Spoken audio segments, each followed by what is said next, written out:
Again, no recording devices are permitted. Questions from the public will be answered through the CAO report. Okay, and the adoption of the agenda. Do we have an adoption of the agenda? I move that we adopt the agenda as presented. I second the motion. All in favor?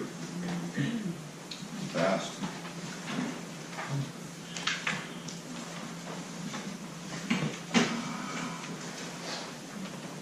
Okay. I wish to have the approval of the minutes of the June 21st, 2018 meeting minutes. I move that we approve the minutes as presented for June 21st, 2018. Do I have a second? I second. All in favor? Passed. Okay, report, CAO's report. Please, Gordon. Okay, just let everybody know from now on our meetings will be in here. I guess they've opened up daycare in the Bellwood room where we used to be, so I'll adjust the website and make sure that everybody knows that it's in here. The schedule stays the same. So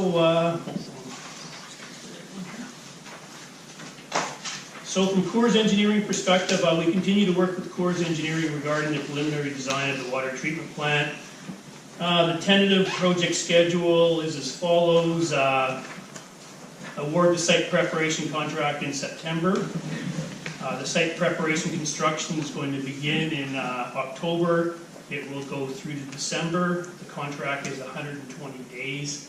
The detailed design will be complete sometime in November and hopefully go to VIHA about that same time.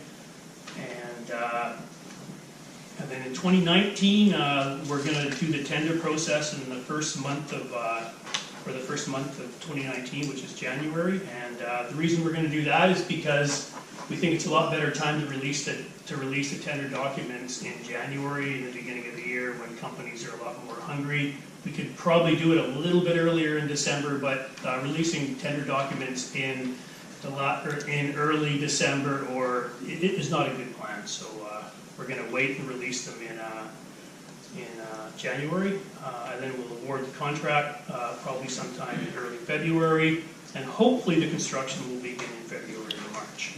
So the site preparation contract has been awarded to Edge Excavating for a total of $282,150 plus $14,107 in GST.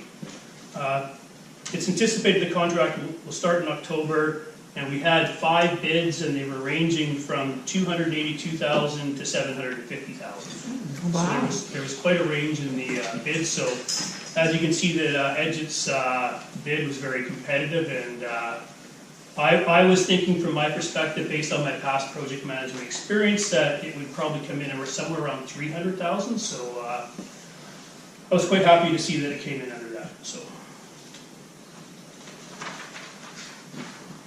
the billing and meter reading software implementation. The new billing and accounting software VADM implementation process is complete. It'll take about 6 to 9 months to fully implement the complete system. We've certainly had a few hiccups, and the UBID administration staff really appreciate the landowner's patience.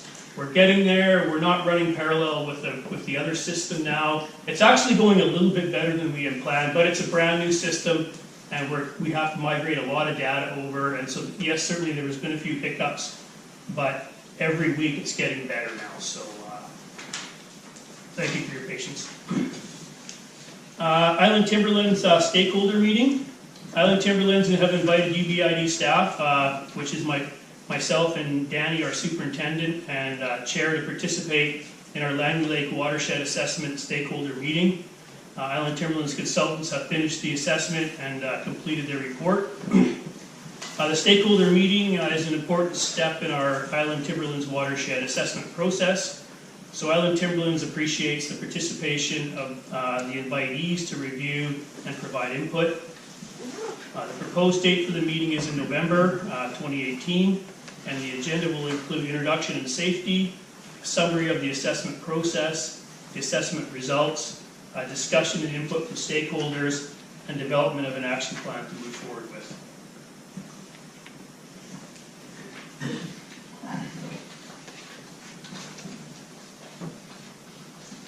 Vancouver Island Health Authority update.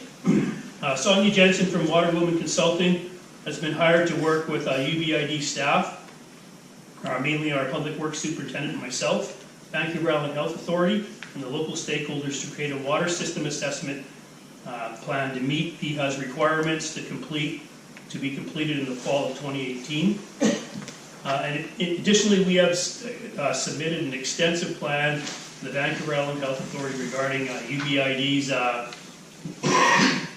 failure to construct the water treatment plant by August the 31st, 2018. Once this plan has been approved by Island Health, the highlights will be released to landowners. My preliminary reports from Island Health that they've accepted the majority of the report. I'll be meeting with Island Health shortly just to finalize a few little details. But from UBID's perspective, not a lot will change as far as how we operate. We'll just be in communication a lot more with Vancouver Island Health Authority if any of our readings go above the required amounts. So if our turbidity levels go higher. From a credit collection perspective, we sent reminder notices were issued to landowners and their authorized designate whose water tolls deemed to be in excess of 75 days in arrears. We issued and hand-delivered 27 letters to the delinquent accounts, which totals the remaining 13,836 of our credit collection arrears. So previous to that, we were able to collect the other credit collection amount just by through our newsletters and contacting customers. The notices were issued on September the 13th, and the landowners have until October the 4th to pay or arrange for suitable payment plans. We have been arranging for a few payment plans at this point. If water tolls continue to remain outstanding after a 21-day period, a 24-hour water disconnection notice will be issued. We emailed 2 notices, and one landowner already phoned in and said they would make the full payment online. So we've had a pretty good response to the credit collection initiative. And the new VADM software makes it significantly easier for us to do the credit collection. All we do is hit a report, you have the information right away. So. Sorry.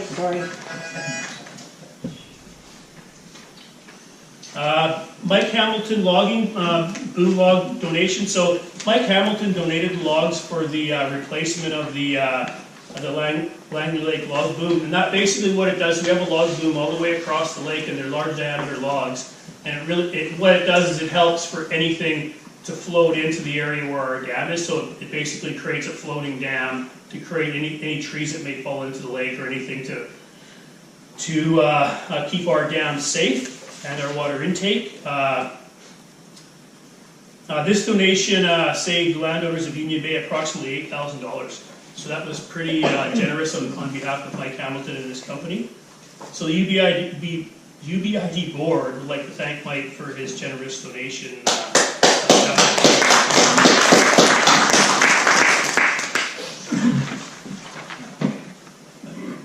And the last part of my report, the UBID land activities.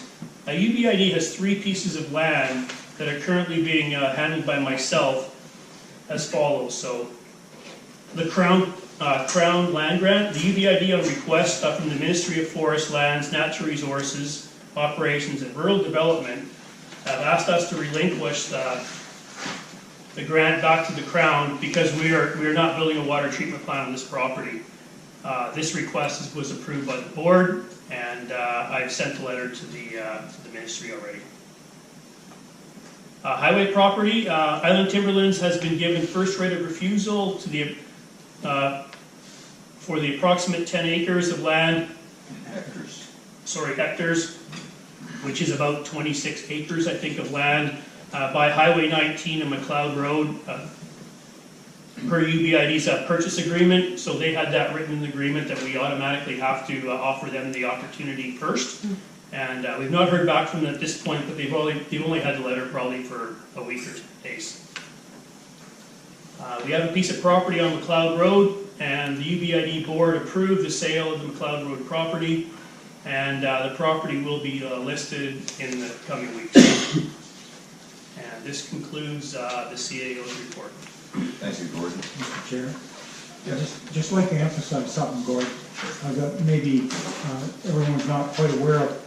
The bid that we accepted from J.R. Edgett Construction involves the preparation of the site as well as clearing the site, okay? So that means when they're done with that, with their work up there, we should be good to go by putting the plant on there. Is that my understanding? Yeah, absolutely. Yeah. What will, the plant will, or sorry, the site will be constructed to meet the grade, all the grade requirements will be done, all the proper fill will be onto the site. So it's a real benefit for the perspective of the people who are going to be bidding on it as well, because then they can see exactly what the site looks like and from a construction perspective. So, but nobody can go on the site from a bidding perspective until the whole job is complete and finished, so, which will probably be in mid-December. Okay.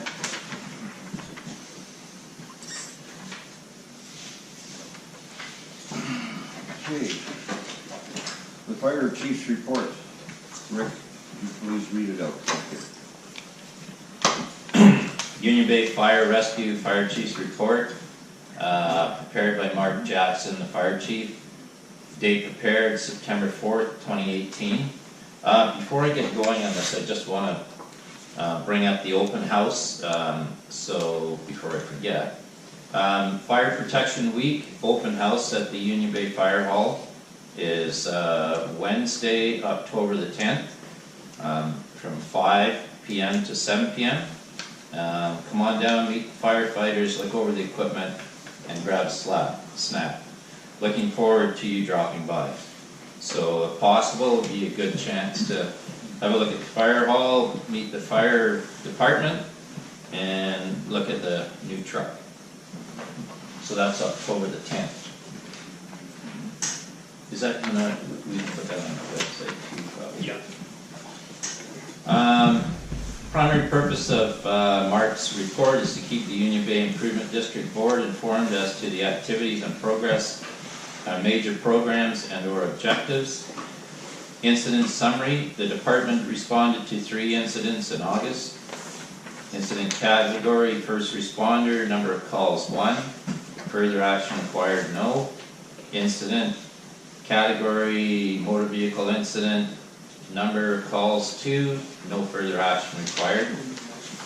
Monthly fire response statistics, total time worked, 2 hours 26 minutes. Average time on call, 49 minutes. Total number of responders, 11. Average number of responders, 4. Open fire band in coastal fire centers. I don't think there's any fire bands right now, but best thing is to refer to the BC Wildfire Management Branch website for the latest information. Training, nothing new to report. Vehicles and vehicle safety, nothing new to report. Membership, current strength is 16 members. Fire hall, nothing new to report. Occupational health and safety, nothing new to report.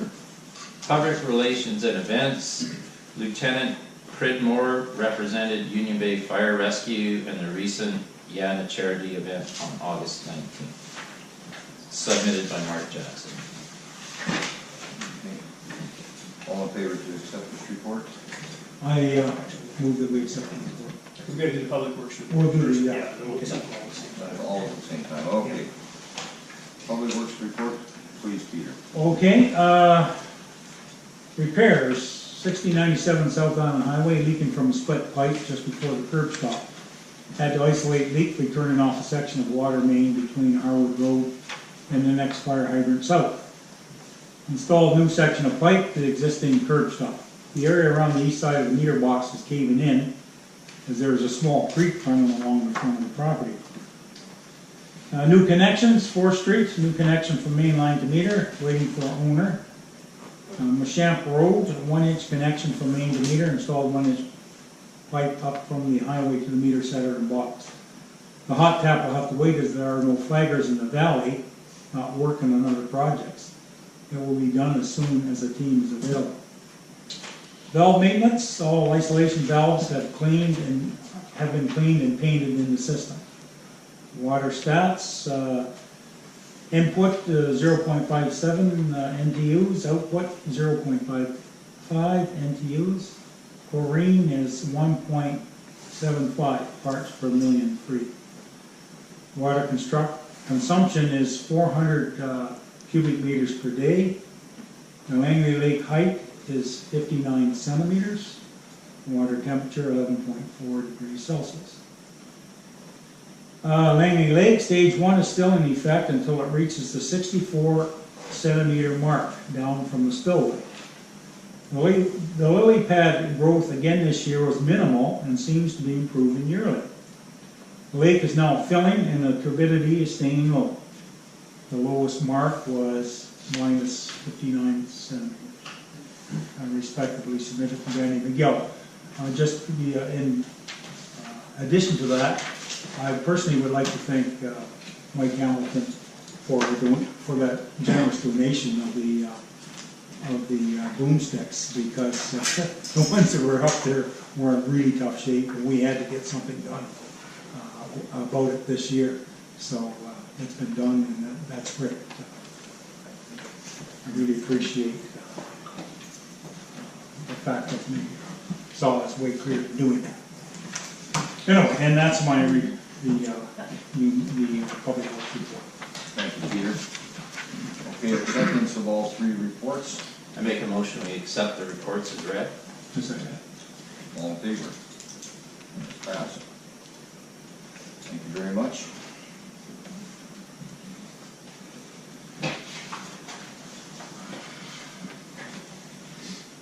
Okay, new and other business, there was none. Correspondence, there was none. We were waiting for it and none came. So, at this time, ladies and gentlemen, this meeting is adjourned. Thank you very much.